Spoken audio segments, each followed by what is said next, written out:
नमस्ते दोस्तों, आज की वीडियो क्या है? आज गुरुकुल ऑफ कॉमर्स तरफ से अवधेश शुक्ला आपने लेके आया वीडियो कि आफ्टर ग्रेजुएशन करने के बाद स्टूडेंट्स को क्या करना चाहिए, एमकॉम करना चाहिए या एमबीए करना चाहिए, या आर्ट्स वाले साइंस वाले स्टूडेंट क्या एमबीए कर सकते हैं। तो बेसिकली बच्चा कंफ्यूज होता है कि हमें क्या करें, तो उसके लिए डिफरेंशिएट किया गया है। उससे पहले अगर आप चैनल में नए हैं तो चैनल को सब्सक्राइब करें, लाइक करें और कमेंट करें। कमेंट में आप इसके रिगार्डिंग पूछ सकते हैं, कुछ और डिटेल आप पूछ सकते हैं। तो बिना टाइम वेस्ट करे हम आगे चलते हैं और बात करते हैं कि बेसिकली डिफरेंस है क्या, क्यों करें हम एमकॉम और क्या डिफरेंस है एमबीए के साथ, क्योंकि यहाँ से आपका कैरियर स्टार्ट होगा जो बूम पर जा सकता है। तो इसलिए वीडियो को एंड तक देखें एंड वीडियो को शेयर करें अपने फ्रेंड्स के साथ मैक्सिमम टू मैक्सिमम। अब हम देखते हैं डिफरेंस क्या है। सबसे पहले अगर हम बात करें तो फुल फॉर्म क्या होती है। फुल फॉर्म क्या है, अगर देखिए तो बोलते हैं master of commerce, master of arts and master of science. MBA full form क्या होती है, मास्टर ऑफ बिजनेस एडमिनिस्ट्रेशन।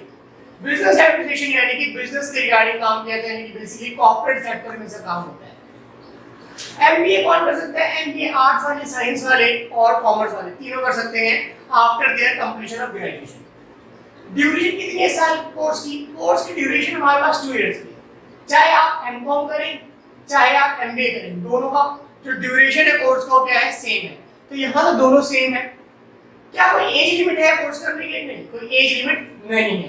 कोई एज लिमिट यहाँ पर दोनों में कवर नहीं है, किसी भी एज में कर सकते हैं। मोड क्या है, यहाँ पर डिस्टेंस बेसिस पे भी होता है और रेगुलर। रेगुलर यानी कि आप रेगुलर कॉलेज जाए, डिस्टेंस जैसे ओपन, जैसे फॉर एग्जांपल के लिए स्कूल ऑफ ओपन लर्निंग करवाता है आपके पास, IGNOU Indira Gandhi university open university करवाती है।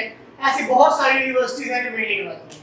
अब कुछ इंस्टीट्यूट में इसका एंट्रेंस होता है, कुछ में यहाँ पर इनका एंट्रेंस नहीं होता है। तो अगर आप देखें एंट्रेंस की बात करें तो एक पॉइंट मैं यहाँ पर ऐड कर सकता हूँ, एंट्रेंस यहाँ पर कुछ के लिए तो कंपलसरी नहीं है, नॉट कंपलसरी, बट यहाँ पर कंपलसरी है। अगर आपको एमबीए करना है तो एमबीए के लिए आपको आपका एंट्रेंस क्रैक करना बहुत जरूरी है। एंट्रेंस यहाँ 11 टाइप्स के होते हैं, 11 प्लस टाइप्स बोल सकते हो आप। 11 प्लस टाइप्स के होते हैं, जैसे बच्चे मुंह से सुनते हैं कैट मैट, आप ऐसे ही 11 टाइप्स के टेस्ट होते हैं। सबकी अपनी अलग अलग फीस है, सबकी अपनी अलग अलग यूनिवर्सिटीज के हिसाब से है। अगर इसको आप डिटेल में जानना है कि 11 टाइप्स की क्या क्या इसके एंट्रेंस टेस्ट होते हैं तो आप कमेंट बॉक्स में मेंशन करें, जिससे हम नेक्स्ट वीडियो के अंदर आपको 11 टाइप्स का डिटेल में दे सकें, उनके फीस स्ट्रक्चर समझा सकें। लेकिन एमकॉम के लिए आपके पास एंट्रेंस देना कंपलसरी नहीं है। कुछ यूनिवर्सिटीज कंपलसरी एंट्रेंस देती है, जैसे आप स्कूल ऑफ ओपन लर्निंग जाते हो तो वहां पर आपका एंट्रेंस कंपलसरी है। अगर आप रेगुलर जाओगे उसका एंट्रेंस कंपलसरी है। अगर आप इग्नू जाते हो या किसी और यूनिवर्सिटी जाते हो, किसी और स्टेट यूनिवर्सिटी जाते हो, तो हो सकता है वहां पर आपका एंट्रेंस कंपलसरी ना हो।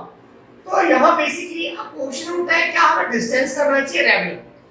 अगर रेगुलर कर रहे हैं तो वेरी गुड है, बट डिस्टेंस जनरली वो स्टूडेंट कर लेते हैं जिनको जॉब रिक्वायरमेंट हो। जैसे इग्नू एमबीए प्रेफर करवाते हैं तो बहुत सारे स्टूडेंट इग्नू से एमबीए कर देते हैं और साथ साथ जॉब करते रहते हैं। तो अगर प्रैक्टिकल नॉलेज की बात की जाए, एमबीए प्रैक्टिकल नॉलेज वाला कोर्स है।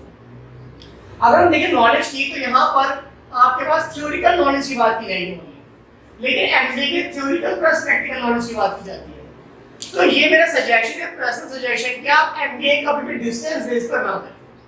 आप हमेशा एमबीए रेगुलर करें, जिससे आपको प्रैक्टिकल अप्रोच, कैसे मार्केटिंग करनी है, कैसे फाइनेंस का काम है, वो चीज आपको सिखाई जा सके। लेकिन अगर आपको एमकॉम करनी है तो डिस्टेंस से कर सकते हैं, स्कूल ओपन लर्निंग से कर लें, आप ग्रुप से कर लें, कहीं से भी कर लें, तो आपके लिए कोई प्रॉब्लम नहीं है, साथ साथ में जॉब कर सकते हैं। लेकिन अगर कुछ स्टूडेंट ऐसे हैं जिनको जॉब भी देखना जरूरी है, फैमिली प्रेशर है, तो वो अपना साथ साथ करना है तो एमकॉम करें, डिस्टेंस से करें। लेकिन एमबीए आप कोशिश करना कि डिस्टेंस से ना हो, वरना उसकी वैल्यू नहीं होती।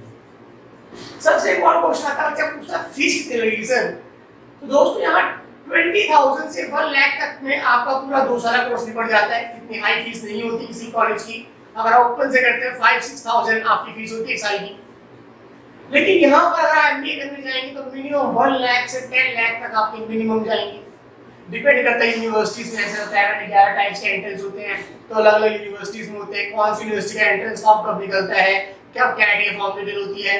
तो अगर आपको सब कुछ जानना है तो कमेंट बॉक्स में मेंशन करें, जिससे हम नेक्स्ट वीडियो से और एमबीए के ऊपर कवर कर सकें। अब आता है क्वेश्चन कि हम अगर हम एमकॉम करते हैं तो हमें स्पेशलाइजेशन किस चीज में मिलेगी? तो एमकॉम में स्पेशलाइजेशन लिमिटेड है।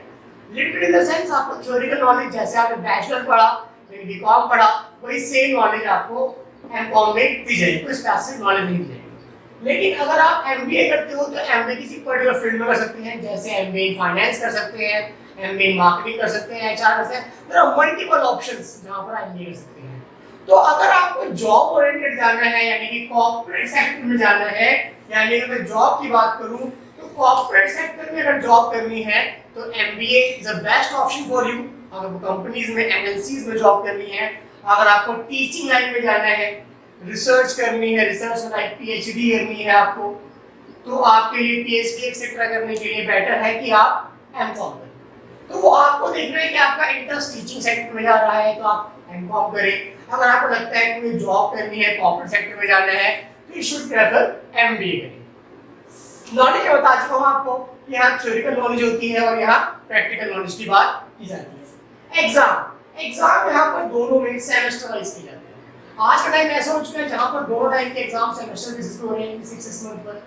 डिटेल में बताया जाएगा सब्जेक्ट कौन कौन से होते हैं। तो अगर आपको एमकॉम के सब्जेक्ट जानने हैं, एमकॉम के एंट्रेंस में कौन कौन से क्वेश्चंस आते हैं, तो आप कमेंट बॉक्स में मेंशन करें, जिससे पूरी डिटेल दी जाएगी कि इसके एंट्रेंस में क्या आता है, इसके एंट्रेंस में क्या आता है।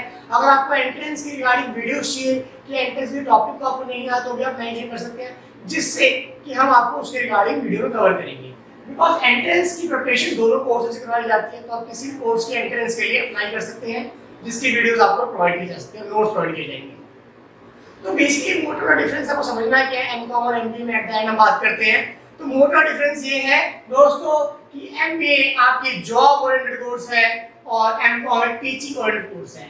एमकॉम में कोई प्रैक्टिकल ट्रेनिंग दी जाती है, सिर्फ थ्योरिकल नॉलेज दी जाती है, और एमबीए करने के बाद आपको प्रैक्टिकल नॉलेज मिलती है। एमबीए अगर आपने टॉप यूनिवर्सिटी से करे, जैसे आईआईएम से करे हैं, तो इस केस में आपकी टॉप 4 यूनिवर्सिटीज हैं, समझाया जाएगा उसको। अगर आप वहां से एमबीए करते हैं तो इन लैक्स में पैकेज पहुंचता है। अच्छा, एक माइंड में क्वेश्चन आता है, क्या गवर्नमेंट जॉब की अपॉर्चुनिटी है? यस फ्रेंड्स, गवर्नमेंट जॉब की अपॉर्चुनिटीज भी है एमबीए के बाद भी और एमकॉम के बाद। ऐसे बहुत सारी कंपनीज हैं, ऐसी बहुत सारी गवर्नमेंट कंपनीज हैं जो after your post graduation and after the completion of MBA government job provide करते हैं। बट उसके लिए आपको कम से कम 55% का मिनिमम क्वालिफिकेशन चाहिए। अच्छा, एक और इंपॉर्टेंट बात, क्या हमें ग्रेजुएशन में कोई परसेंटेज क्राइटेरिया है एंट्रेंस बैठने के लिए? यस, आपको मिनिमम 50% तो लाने पड़ेंगे ग्रेजुएशन में, 3 साल का एग्रीगेट, जिससे कि आप एंट्रेंस में बैठ सकें। अगर आपके 50% से कम है तो आप एंट्रेंस अप्लाई नहीं कर सकते। लेकिन जिन कॉलेजेस में जैसे इग्नू है, इन यूनिवर्सिटीज में कोई एंट्रेंस का कोई क्राइटेरिया नहीं है, तो वहां पर आप बिना किसी 50% के भी एमकॉम ट्राई कर सकते हैं। तो फ्रेंड्स, अगर आपको कोई और इंफॉर्मेशन चाहिए तो प्लीज आप मेंशन करें। And thank you, wish you very all the best for your career.